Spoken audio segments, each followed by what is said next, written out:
Hello students, welcome back to our channel STC for you. तो आज मैं आपके लिए लाई हूँ new NCERT class 10th chapter number 2 polynomials. तो सबसे पहले मैं पोलिनोमियल्स को समझाने से पहले बताऊंगी कि ये किन दो शब्दों से मिलकर बना होता है। ये बना होता है पोली प्लस नोमियल। पोली का मतलब होता है मैनी, मैनी मतलब बहुत सारे, और नोमियल्स का मतलब होता है टर्म्स। ठीक है, तो मतलब जब बहुत सारी टर्म्स मिलके एक चैन बना लेती है तो उसे हम पोलिनोमियल कहते हैं। ठीक है, फॉर एग्जाम्पल के लिए मैंने आपके लिए लाई हूँ 3x प्लस 5x प्लस 3। देखिए यहाँ पे कितनी टर्म है, ये एक टर्म है, ये दूसरी टर्म है और ये तीन टर्म है। ये तीनों टर्म जब मिल जाएगी तो ये बन जाएगा एक पोलिनोमियल। ठीक है, तो देखिए अब इसमें पोलिनोमियल में क्या होता है, एक तो टर्म होती है, एक कोफिशिएंट होता है और एक वेरिएबल होता है। तो उसे समझने के लिए मैं आपको एग्जाम्पल देती हूँ। जैसे ये हमारे पास क्या है, एग्जाम्पल है, तो मैं इसके बेसिस पे आपको समझाती हूँ कि इसमें क्या टर्म है और क्या इसमें कोफिशिएंट है और क्या इसमें वेरिएबल है।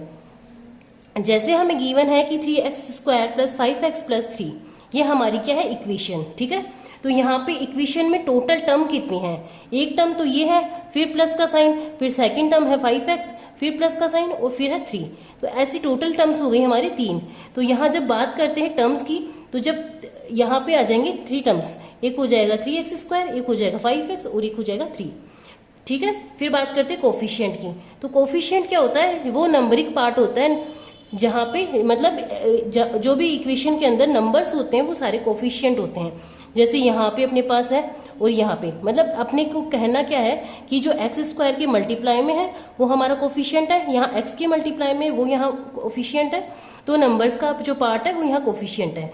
तो जैसे इसमें कितना हो जाएगा, 3 और 5 हमारे पास क्या हो जाएंगे, ये हमारे कोफिशिएंट हो जाएंगे। फिर बात करते हैं वेरिएबल्स की।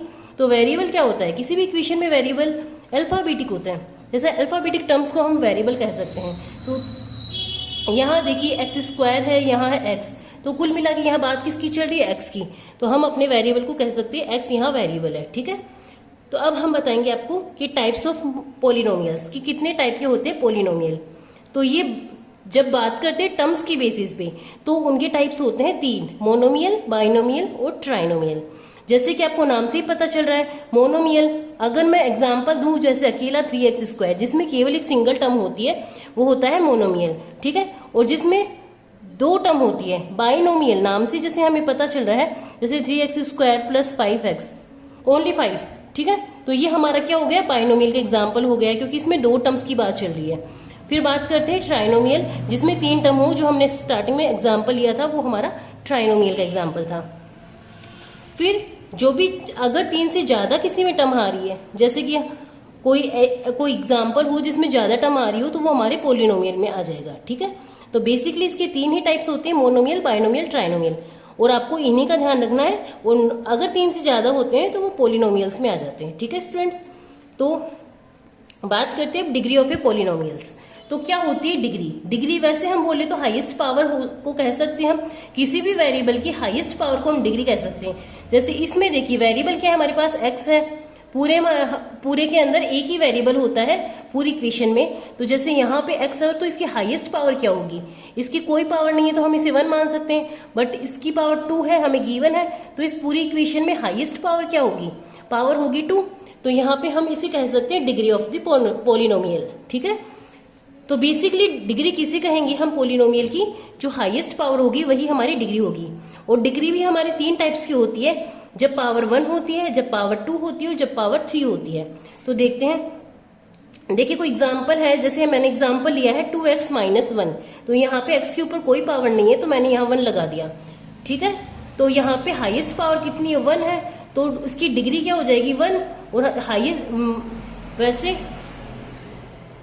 बेसिकली हम x की जो पावर होती है हाईएस्ट पावर उसे ही डिग्री बोलते हैं। तो यहाँ हमारे पास एक ही पावर है, तो हमारे पास क्या हो जाएगी, डिग्री 1 हो जाएगी, डिग्री 1 हो गई है। ठीक है, अब जब किसी भी वेरिएबल की पावर 1 होती है तो उसे कौन सी, जब उसकी किसी भी वेरिएबल की पावर 1 हो तो उसे लीनियर पोलिनोमियल कहते हैं। ठीक है, फिर जब डिग्री 2 हो, जैसे एग्जाम्पल यहाँ हमने लिया है y² - 2, तो y की पावर क्या है यहाँ पे 2, तो यहाँ पे डिग्री क्या हो जाएगी 2।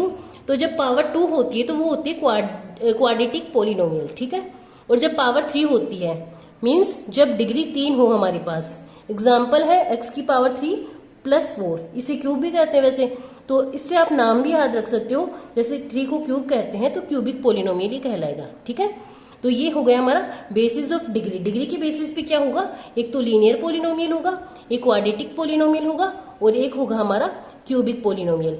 लीनियर में पावर 1 होती है, क्वाड्रेटिक में पावर 2 होती है और क्यूबिक में होगी पावर 3। ठीक है स्टूडेंट्स, आई थिंक यहाँ तक आपको कोई डाउट नहीं है। तो आगे चलते हैं, हम आगे बात करते हैं जीरो ऑफ ए पोलिनोमियल। किसी भी पोलिनोमियल में के लिए जीरो क्या होता है। ठीक है, तो the value of variable for which the polynomial becomes zero, मतलब जैसे कोई वैल्यू है हमारे पास, वेरिएबल की ऐसी वैल्यू जिसको रखने पे हमें जीरो मिले तो वो क्या हो जाएगा, zero of polynomial. For example मैं आपको देखिए समझाती हूँ। जैसे हमारे पास है x-2, तो x-2 के लिए जीरो क्या होगा, x की वैल्यू क्या रखें कि हमारे आंसर में जीरो आ जाए। तो जैसे जो भी हमें पहले हम मानते हैं हमें इक्वेशन दे रखी है x-2, तो पहले हमें अगर कोई भी इक्वेशन दे रखी है उसको इक्वल्स में जीरो के लिखी जाएंगे। ठीक है, अब क्या करेंगे, x इक्वल्स टू x को यहीं पे रखना है और x के अलावा बाकी जो भी नंबर है उसको उधर शिफ्ट कर देना है इक्वल्स की। तो x को हमने यहीं रखा और 2 को उधर शिफ्ट करेंगे तो 2 हमारा हो जाएगा प्लस का। तो x की वैल्यू आ गई हमारी 2।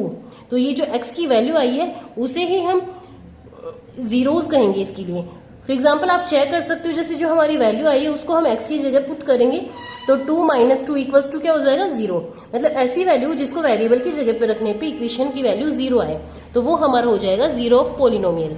और ये वैल्यू कितनी आएगी x की, ये डिपेंड करता है हमारे कि x की पावर कितनी है, डिग्री पे डिपेंड करता है ये। अगर डिग्री 1 है तो वैल्यू 1 आएगी, अगर डिग्री 2 है तो वैल्यू 2 आएगी। तो ये बेसिकली डिग्री पे डिपेंड करता है कि आपकी पावर कितनी आएगी। ठीक है, आपकी जीरो कितने आएंगे। ठीक है, तो अब बात करते हैं हम आगे, नेक्स्ट चलते हैं हमारे और आपको बताते हैं geometrical meaning of the zero of polynomial. अब हम बताएंगे ज्योमेट्रिकल मीनिंग क्या होती है। तो देखिए हमें px दे रखा है, मतलब x एक्सिस पे फाइंड करना है, x एक्सिस पे जीरोस कितने होंगे, नंबर ऑफ जीरोस फाइंड करने हैं।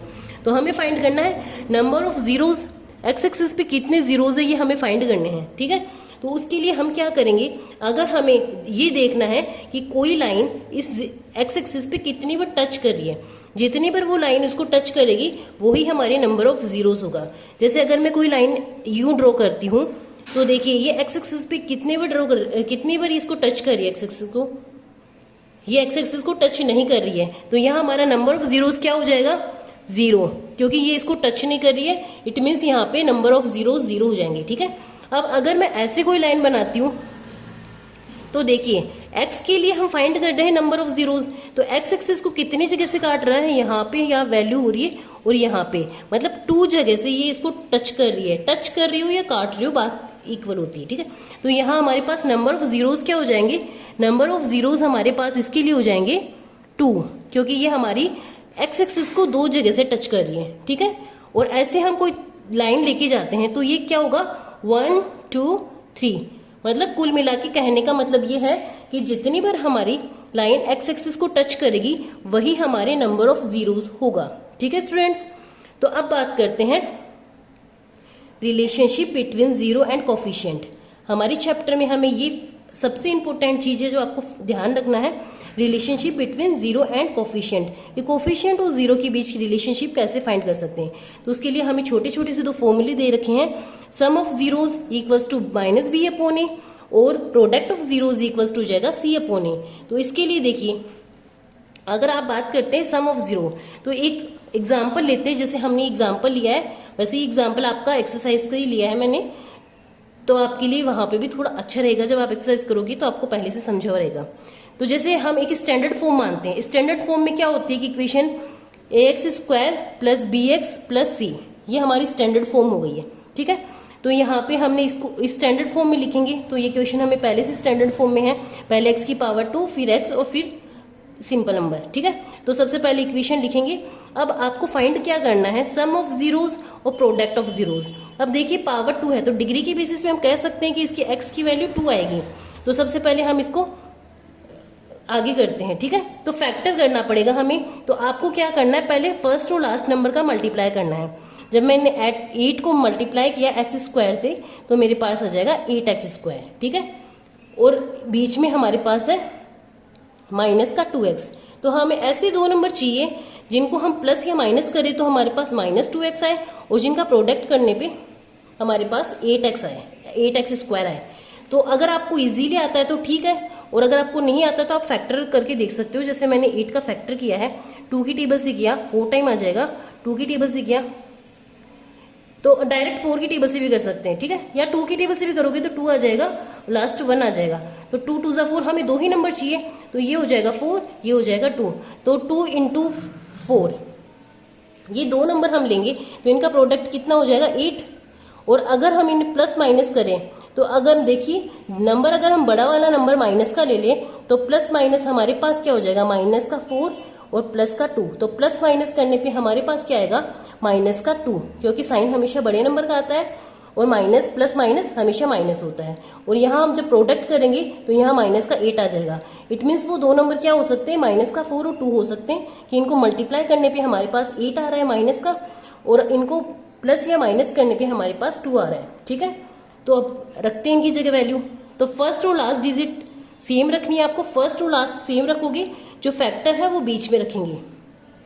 तो हमने माना है 4x और प्लस का 2x, ये हमारे हो गई है पूरी इक्वेशन, ठीक है। अब यहाँ से हम लेंगे कॉमन, तो दोनों के पास हमें x कॉमन है, हमने x कॉमन ले लिया, यहाँ बच गया x - 4, यहाँ से हमारे पास 2 बाहर ले लेंगे तो यहाँ बचेगा x - 4।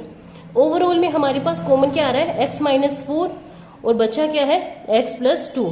तो देखिए x = x - 4, एक वैल्यू ये आ गई, इसको 0 के इक्वल कर देंगे तो x की वैल्यू क्या आ जाएगी, प्लस का 4, ठीक है। सेम x + 2 = 0 करेंगे तो x की वैल्यू आ जाएगी माइनस का 2। तो इस तरह से हमारी दो वैल्यू आ गई। ये किस पे बेस था, डिग्री पे, तो डिग्री हमारे पास क्या थी 2, तो हमारी वैल्यू भी कितनी आई 2। तो फर्स्ट वैल्यू को अल्फा कहेंगे, सेकंड को बीटा कहेंगे। अब अप्लाई करते हैं इनको हमारे फॉर्मूले में। तो सम ऑफ प्रोडक्ट, देखिए सबसे पहले हम करेंगे सम ऑफ जीरोस। जीरो सम करने के लिए होता है अल्फा प्लस बीटा, ठीक है।